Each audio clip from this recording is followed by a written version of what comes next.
সবাইকে বাংলা নববর্ষ 1429-এর শুভেচ্ছা ও ভালোবাসা জানিয়ে আমি পাঠ করছি রবীন্দ্রনাথ ঠাকুরের বিখ্যাত প্রবন্ধ সভ্যতার সংকট। এটি মূলত একটি লিখিত বক্তৃতা, যেটি তার জীবনের শেষ জন্মদিনে অর্থাৎ 1941 সালে মৃত্যুর মাত্র মাস তিনেক আগে তার হয়ে পাঠ করেছিলেন আচার্য ক্ষিতিমোহন সেন শান্তিনিকেতনে।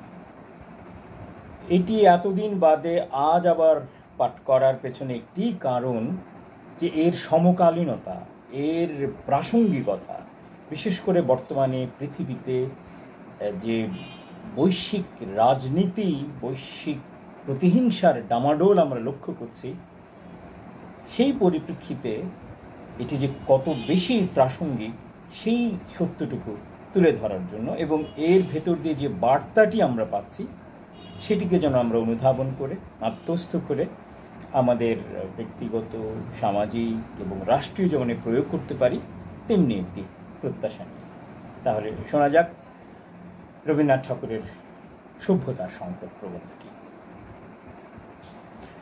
আজ আমার বয়স 80 বৎসর পূর্ণ হল। আমার জীবন ক্ষেত্রের বিস্তীর্ণতা আজ আমার সম্মুখে প্রসারিত।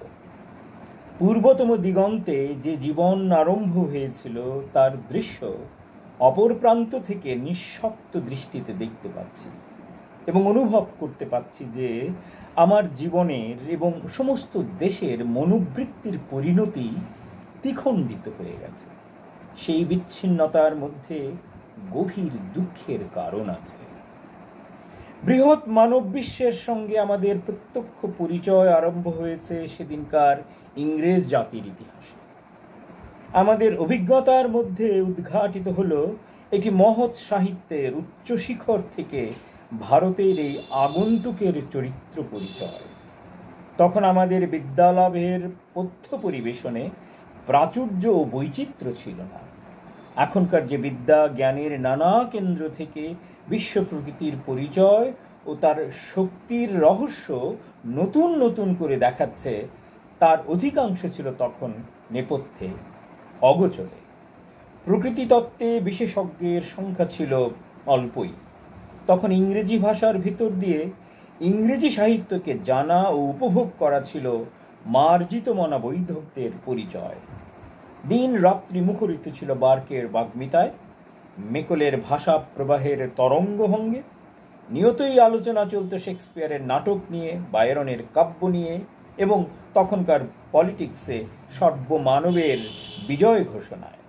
তখন আমরা স্বজাতির স্বাধীনতার সাধনা আরম্ভ করেছিলাম, কিন্তু অন্তরে অন্তরে ছিল ইংরেজ জাতির ঔদার্যের প্রতি বিশ্বাস। সে বিশ্বাস এত গভীর ছিল যে একসময় আমাদের সাধকেরা স্থির করেছিলেন যে এই বিজিত জাতির স্বাধীনতার পথ বিজয় জাতির দাক্ষিণ্যের দ্বারাই প্রশস্ত হবে। কেননা একসময় অত্যাচার প্রপীড়িত জাতির আশ্রয়স্থল ছিল ইংল্যান্ডে, যারা স্বজাতির সম্মান রক্ষার জন্য প্রাণপণ করছিল, তাদের অকুণ্ঠিত আসন ছিল ইংল্যান্ডে।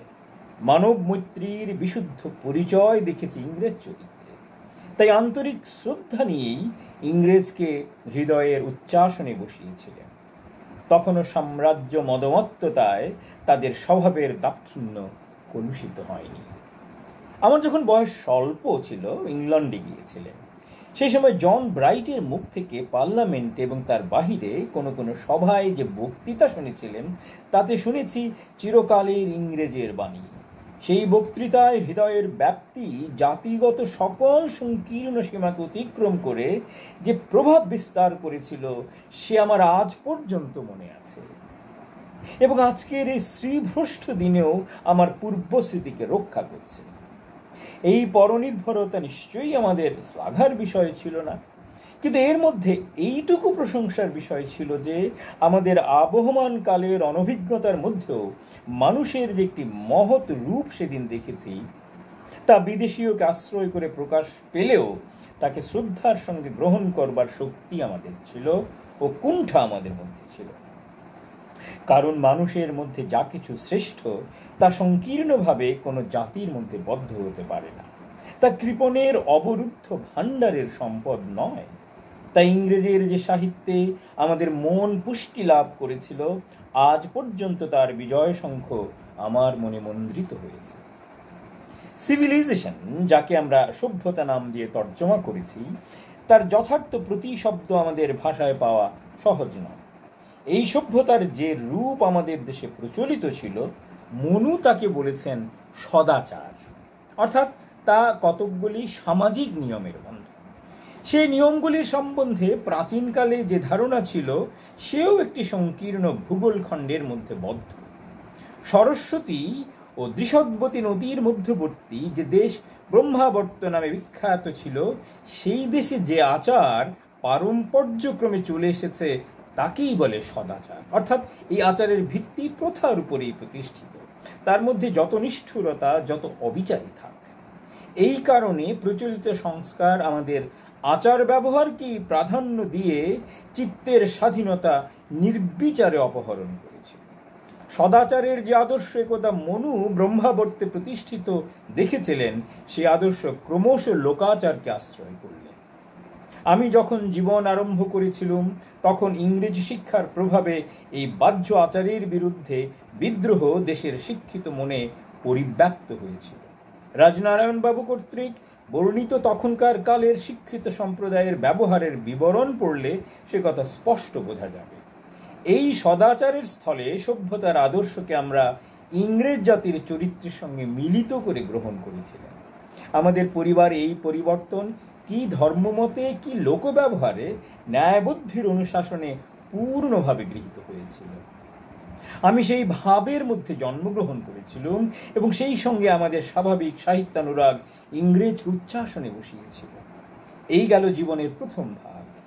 তারপর থেকে ছেদ আরম্ভ হলো কঠিন দুঃখে। প্রত্যহ দেখতে পেলুম সভ্যতাকে যারা চরিত্র উৎস থেকে উৎসারিত রূপে স্বীকার করেছে, রিপুর প্রবর্তনায় তারা তাকে কি অনায়াসে লঙ্ঘন করতে পারে। নিভৃতে সাহিত্যের রস সম্ভোগের উপকরণের বেষ্টন হতে একদিন আমাকে বেরিয়ে আসতে হয়েছে। সেদিন ভারতবর্ষের জনসাধারণের যে নিদারুণ দারিদ্র আমার সম্মুখে উদ্ঘাটিত হলো, তা হৃদয় বিদারক।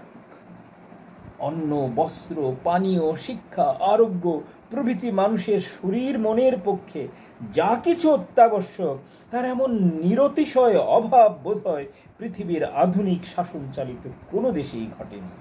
অথচ এই দেশ ইংরেজকে দীর্ঘকাল ধরে তার ঐশ্বর্য জুগিয়ে এসেছে। যখন সভ্য জগতের মহিমা ধ্যানে একান্ত মনে নিবিষ্ট ছিলেন, তখন কোনোদিন সভ্য নামধারী মানব আদর্শের এত বড় নিষ্ঠুর বিকৃত রূপ কল্পনা করতেই পারিনি। অবশেষে দেখছি একদিন এই বিকারের ভিতর দিয়ে বহু কোটি জনসাধারণের প্রতি সভ্যসাচীর অপরিসীম অবজ্ঞাপূর্ণ ঔদাসীন্য। যে যন্ত্রশক্তির সাহায্যে ইংরেজ আপনার বিশ্ব কর্তৃত্ব রক্ষা করে এসেছে, তার যথোচিত চর্চা থেকে নিঃসহায় দেশ বঞ্চিত। অথচ চোখের সামনে দেখলুম জাপান যন্ত্রচালনার যোগে দেখতে দেখতে সর্বতোভাবে কিরকম সম্পদবান হয়ে উঠল। সেই জাপানের সমৃদ্ধি আমি সচক্ষে দেখে এসেছি। দেখেছি সেখানে স্বজাতির মধ্যে তার সভ্য শাসনের রূপ। আর দেখেছি রাশিয়ার মস্কো নগরীতে জনসাধারণের মধ্যে শিক্ষা বিস্তারের, আরোগ্য বিস্তারের কি অসামান্য অকৃপণ অধ্যবসায়। সেই অধ্যবসায়ের প্রভাবে এই বৃহৎ সাম্রাজ্যের মূর্খতা ও দৈন্য ও আত্মাবমাননা অপসারিত হয়ে যাচ্ছে। এই সভ্যতা জাতি বিচার করেনি, বিশুদ্ধ মানব সম্বন্ধের প্রভাব সর্বত্র বিস্তার করেছে। তার দ্রুত এবং আশ্চর্য পরিণতি দেখে একইকালে ঈর্ষা এবং আনন্দ অনুভব করেছে। মস্কো শহরে গিয়ে রাশিয়ার শাসন কার্যের একটি অসাধারণতা আমার অন্তরকে স্পর্শ করেছিল। দেখেছিলেন সেখানকার মুসলমানদের সঙ্গে রাষ্ট্র অধিকারের ভাগ বাটোয়ারা নিয়ে অমুসলমানদের কোনো বিরোধ ঘটে না। তাদের উভয়ের মিলিত স্বার্থ সম্বন্ধের ভিতরে রয়েছে শাসন ব্যবস্থার যথার্থ সত্য ভূমিকা। বহু সংখ্যক পরজাতির উপরে প্রভাব চালনা করে এমন রাষ্ট্রশক্তি আজ প্রধানত দুটি জাতির হাতেই আছে, এক ইংরেজ আর এক সোভিয়েত রাশিয়া। ইংরেজ এই পরজাতির পৌরষ দলিত করে দিয়ে তাকে চিরকালের মতো নির্জীব করে রেখেছে। সোভিয়েত রাশিয়ার সঙ্গে রাষ্ট্রিক সম্বন্ধ আছে বহু সংখ্যক মরুচর মুসলমান জাতির। আমি নিজে সাক্ষ্য দিতে পারি, এই জাতিকে সকল দিকে শক্তিমান করে তুলবার জন্য তাদের অধ্যবসায় নিরন্তর। সকল বিষয়ে তাদের সহযোগী করে রাখবার জন্য সোভিয়েত গভর্নমেন্টের চেষ্টার প্রমাণ আমি দেখেছি এবং সে সম্বন্ধে কিছু পড়েছি। এই রকম গভর্নমেন্টের প্রভাব কোনো অংশে অসম্মানকর নয় এবং তাতে মনুষ্যত্বের হানি করে না। সেখানকার শাসন বিদেশীয় শক্তির নিদারুণ নিষ্পেষণী যন্ত্রের শাসন নয়। দেখে এসেছি পারস্য দেশ একদিন দুই ইউরোপীয় জাতির জাঁতার চাপে যখন পিষ্ট হচ্ছিল, তখন সেই নির্মম আক্রমণের ইউরোপীয় দংশাঘাত থেকে আপনাকে মুক্ত করে কেমন করে এই নবজাগ্রত জাতি আত্মশক্তির পূর্ণতা সাধনে প্রবৃত্ত হয়েছে। দেখে এলেম জরথ্রুস্টিয়ানদের সঙ্গে মুসলমানদের এককালে যে সাংঘাতিক প্রতিযোগিতা ছিল, বর্তমান সভ্য শাসনে তার সম্পূর্ণ উপশম হয়ে গিয়েছে। তার সৌভাগ্যের প্রধান কারণ এই যে সে ইউরোপীয় জাতির চক্রান্ত জাল থেকে মুক্ত হতে পেরেছিল। সর্বান্তকরণে আজ আমি এই পারস্যের কল্যাণ কামনা করি। আমাদের প্রতিবেশী আফগানিস্তানের মধ্যে শিক্ষা এবং সমাজনীতির সেই সার্বজনীন উৎকর্ষ যদিচ এখনো ঘটেনি, কিন্তু তার সম্ভাবনা অক্ষুণ্ণ রয়েছে। তার একমাত্র কারণ সভ্যতা গর্বিত কোনো ইউরোপীয় জাতি তাকে আজও অভিভূত করতে পারেনি। এরা দেখতে দেখতে চারদিক উন্নতির পথে, মুক্তির পথে অগ্রসর হতে চলবে। ভারতবর্ষ ইংরেজের সভ্য শাসনের জগদ্দল পাথর বুকে নিয়ে তলিয়ে পড়ে রইল নিরুপায় নিশ্চলতার মধ্যে। চৈনিকদের মতন এত বড় প্রাচীন সভ্য জাতিকে ইংরেজ স্বজাতির স্বার্থ সাধনের জন্য বলপূর্বক অহিফেন বিষে জর্জরিত করে দিলে এবং তার পরিবর্তে চীনের এক অংশ আত্মসাৎ করলে। এই অতীতের কথা যখন ক্রমশ ভুলে এসেছি, তখন দেখলাম উত্তর চীনকে জাপান গলাধকরণ করতে প্রবৃত্ত। ইংল্যান্ডের রাষ্ট্রনীতি প্রবীণেরা কি অবজ্ঞাপূর্ণ উদ্ধত্তের সঙ্গে সেই দস্যুবৃত্তিকে তুচ্ছ বলে গণ্য করেছিল। পরে একসময় স্পেনের প্রজাতন্ত্র গভর্নমেন্টের তলা ইংল্যান্ড কিরকম কৌশলে ছিদ্র করে দিলে, তাও দেখলাম এই দূর থেকে। সেই সময় এও দেখেছি একদল ইংরেজ সেই বিপদগ্রস্ত স্পেনের জন্য আত্মসমর্পণ করেছিলেন। যদি ইংরেজের এই ঔদার্য প্রাচ্য চীনের সংকটে যথোচিত জাগ্রত হয়নি, তবু ইউরোপীয় জাতির প্রজা স্বাতন্ত্র্য রক্ষার জন্য যখন তাদের কোনো বীরকে প্রাণপাত করতে দেখলুম, তখন আবার একবার মনে পড়ল ইংরেজকে কোদা মানব হিতৈষী রূপে দেখেছি এবং কি বিশ্বাসের সঙ্গে ভক্তি করেছি। ইউরোপীয় জাতির স্বভাবগত সভ্যতার প্রতি বিশ্বাস ক্রমে কি করে হারানো গেল, তারই এই শোচনীয় ইতিহাস আজ আমাকে জানাতে হবে।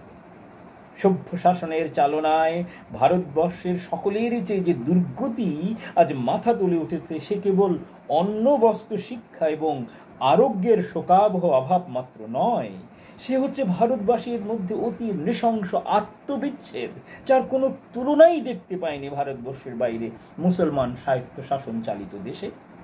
আমাদের বিপদ এই যে এই দুর্গতির জন্য আমাদের এই সমাজকে একমাত্র দায়ী করা হবে, কিন্তু এই দুর্গতির রূপ যে প্রত্যহই ক্রমশ উৎকট হয়ে উঠেছে, সে যদি ভারত শাসন যন্ত্রের ঊর্ধ্ব স্তরের কোনো এক গোপন কেন্দ্রে প্রশ্রয়ের দ্বারা পোষিত না হতো, তাহলে কখনোই ভারত ইতিহাসের এত বড় অপমানকর অসভ্য পরিণাম ঘটতে পারত না।